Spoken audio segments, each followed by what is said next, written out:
Thank you, Radhika, for those really kind words. I'm truly humbled. Thank you, Shan, for your work and for inviting me to speak here. I see some familiar faces, but for those who don't know me, as Radhika said, I work with oral histories and memorialization.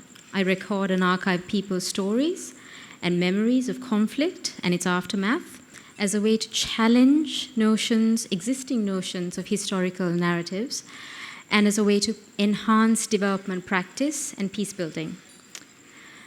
The nature of truth, democracy, lived experience is often subjective and contextual. There are always many truths, and it depends on who's telling it and why. Exploring this complexity of narrative through the power of storytelling in one's own words, time, and space, with the ability to control one's own narrative, is to go beyond suffering, loss, and victimhood, to cover the truths that are more personal, more emotional, and unseen. These are the truths that are courage, dignity, and strength. Especially in our country, with the history that we have had, there are deep-rooted, divisive, ethnopolitical, religious, and socioeconomic lines. Placing people's voices and agency at the center of the conversations about peace, justice, development, and governance is therefore very important. The defining moment for me that set me on this path to acknowledge and work with the power of individual stories happened about 17 years ago when I was working for the UN. We were going around consulting people about what they needed after the tsunami to rebuild their shattered lives. And one woman told our team, "What I really want is for you to not come back in 15 years and ask my daughter the same question." It was a shocking truth. It was so pithy in its delivery. And it was one of those things that as development practitioners, we had to take a step back and really accept and think about with humility. It was an indictment of the development sector, in a way, because at that point there were so many projects, so much money, and there were groups of practitioners like myself and our team that were going around asking the same communities the same questions. And of course, there is a value to big development programs. They are able to challenge macro-level challenges and systemic problems as a way to deal and make people's lives better. So it's not really feasible because of their size to actually work with individual stories, but it's still, and it doesn't mean that this kind of program needs to be discarded or discredited, but as development practitioners and as a community of practitioners, we were so focused at the time on our projects, the needs of our beneficiaries, our delivery of funding, the impact of our interventions, that I think sometimes we lost track of making room to listen with empathy to the whole story of the people we were trying to help. So we needed to accept that we were duty-bound to refine and rethink our usual development practice and how we assess need. Because the people we were helping were not merely our beneficiaries, but those who had the right to equitable justice and equitable development, and a right to determine their own futures. Because development and a better life is not a privilege, it's a right. In 2017, when I was in Afghanistan, I was training female rural development officers on storytelling using a technique that I often use called the Tree of Life. And this is a way for women to tell their stories through art and expression in the form of a tree that sort of starts from the ground up and builds up. So we were working with these women from Kandahar and Kabul and Herat, all of whom had suffered terribly under the brutal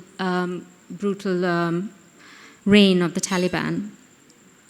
They were all widows and victims of war, and they were part of a project at the time that was supporting their livelihoods. When we met these women, each of them was thinking of themselves as a victim and a beneficiary of handouts from foreigners. It was quite obvious because it weighed on them physically and emotionally. They were meek, their responses to questions were pretty much the same as every other woman next to them. Their responses to the project themselves that gave them jam making skills and basket weaving skills was pretty much the same. It was very ordinary. And then we started to work in Dari and Pashto, which is the local languages. We started to work with each individual woman on their story. And little by little, as the tree grew out of the ground, a person emerged. The roots depicted their family life or their heritage. It was about their parents, their family, their neighbors, where they grew up, what their childhood was like, what the games they liked to play or the food they liked to eat, how they met their partners or the joy they felt when they had their children.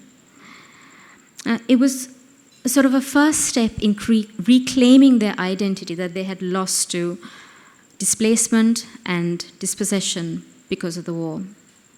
And then we started to draw the bark of the tree, which represents the experiences of war.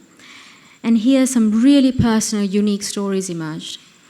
One of those women, she was a teacher. Her husband was a teacher, her father was a teacher, and they were both killed by the Taliban. And the Taliban banned learning for young girls at the time. And she secretly, at nights, taught little girls in her village to read and write. And because of her, a generation of little girls, young women, could read and write and aspire to more. There was another woman who told us a story about how her husband was killed, and in the middle of the night, she put her babies on a donkey and the possessions she had on a donkey, held the other one by her hand, and walked 300 miles, or nearly 300 miles, from Kabul to Peshawar, to a camp. She started a scrap metal salvaging business in Peshawar, which she continued when she came back to Kabul. And so these are such unique stories that we wouldn't have heard when we first approached them, because it was very much the same story that they were talking about what they had received as beneficiaries. And then we started drawing the branches of the tree, which was about their hopes and their wishes. And this time, of course, they had wishes for their children and for the country and for what they wanted. But beyond the project needs, they started talking about what they wanted for themselves. Like one woman, for example, talked about wanting to go to university, which is all about her. And then we stepped back from these trees that represented their lives, and we asked them to paint the fruits of the tree, which is, what did you feel about yourself now that you're looking at your life in this form of a tree? And their body language changed. They started to truly see themselves. And they started to lift their heads up, and there was these self-affirming emotional truths that began to emerge on paper. I am strong. I did all of this by myself. I value my strength. I value my courage. And these are some things that came up, which we didn't hear before. So their view of themselves was no longer defined by the fact that they were victims of war, or widows, or mothers, or children that were lost. They were not grief-stricken, and that wasn't their only identity.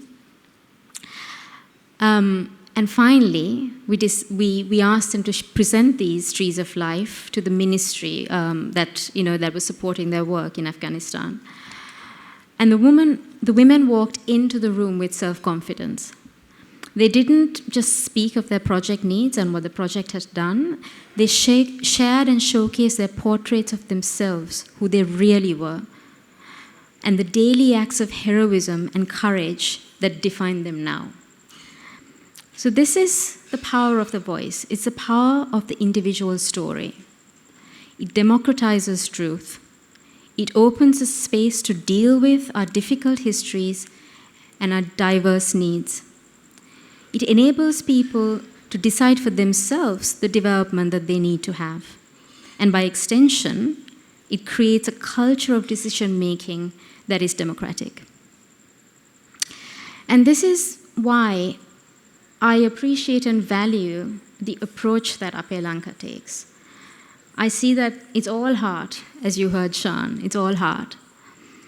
But I also feel that the interaction that they have with the communities is based on shared values. And this kind of shared values leads to a value-based development outcome. For example, the approach that they take in being in one division long-term, and engaging with the people in that one place, it allows them to have more than just knowledge about that region and what the regional needs are. It allows them to build strong, long-term relationships and true partnerships with the people that are there. And this kind of relationship gives the space for active listening, and it gives a space for people to define their own needs and their own goals. And it's multi-generational, as it should be.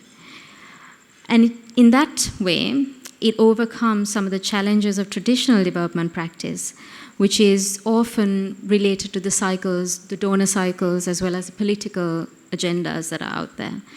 So this kind of work enables the dynamism and the changes that are there on the ground realities to actually reflect in the work.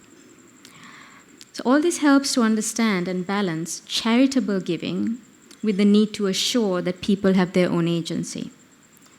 Meaning that in supporting a community the way Ape Lanka does their work, they're walking beside the community, accompanying them, not leading from the front.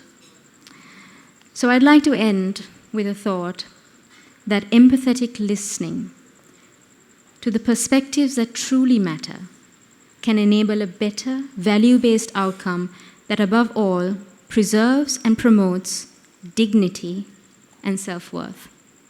Congratulations to Sean and Ape Lanka, and keep up the good work. Thank you very much.